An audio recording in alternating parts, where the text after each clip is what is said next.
வணக்கம், welcome to ருசி திரு. இன்னைக்கு ரொம்பவே சுவையான அதே சமயத்தில் சிம்பிளாகவும் இருக்க மாதிரி ஒரு ரெசிபி தான் செய்ய போகிறேன். PRAN fry. சடன் கிரேவிங் இருக்க யார் வேணால் இதை ட்ரை பண்ணலாம். மறக்காமல் செஞ்சு பாருங்கள். இன்றைக்கி நான் பெரிய இறாலாக பார்த்து எடுத்திருக்கேன். நடுவில் உள்ள வேஸ்ட்டெல்லாம் க்ளீன் பண்ணிவிட்டு நல்லா வாஷ் பண்ணி எடுத்து வச்சுருக்கேங்க. இதில் இப்போ நம்ம மசாலா சேர்த்துக்கலாம். 1/4 டீஸ்பூன் மஞ்சத்தூள், ஒரு அரை ஸ்பூன் மிளகாய்த்தூள் சேர்த்துக்கிறேன். உங்கள் காரத்துக்கு தகுந்த மாதிரி போட்டுக்கோங்க. 1/2 ஸ்பூன் ஃபிஷ் ஃப்ரை மசாலா, தேவையான அளவுக்கு உப்பு, இதில் ஒரு 1/2 ஸ்பூன் இஞ்சி பூண்டு பேஸ்ட்டு சேர்த்துக்கிறேன். கொஞ்சமாக எண்ணெயும் சேர்த்து இதை நல்லா மிக்ஸ் பண்ணிக்க போகிறேன்.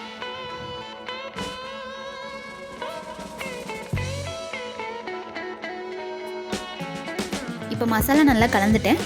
ஒரு 3 ஸ்பூன் அளவுக்கு கார்ன்ஃப்ளவர் மாவு சேர்த்து இதையும் நல்லா கலந்துக்கிறேன்.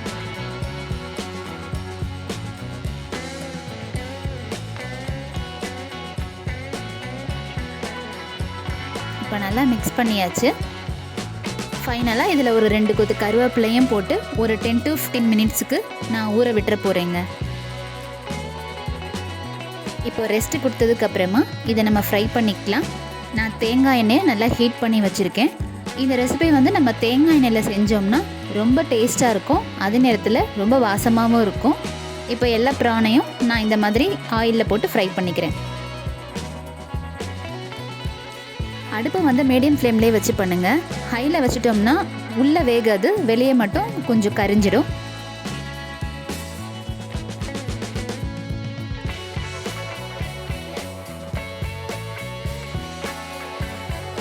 இப்போ 2 பக்கமும் திருப்பி விட்டு நல்லா வேக வச்சுட்டேன். நல்லா ஃப்ரை ஆகிடுச்சு. இப்போ நம்ம எடுத்துக்கலாம்.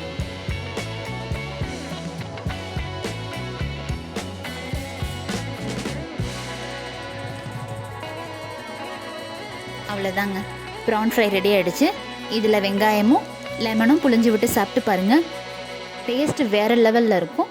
இந்த ரெசிபி உங்களுக்கு பிடிச்சிருந்தா லைக் பண்ணுங்கள், ஷேர் பண்ணுங்கள், சப்ஸ்கிரைப் பண்ணுங்கள். மறக்காமல் பக்கத்தில் இருக்க பெல் ஐக்கானையும் டச் பண்ணி விட்டுருங்க. நான் நெக்ஸ்ட் வீடியோவில் சந்திக்கிறேன். ருசித்திருங்கள்.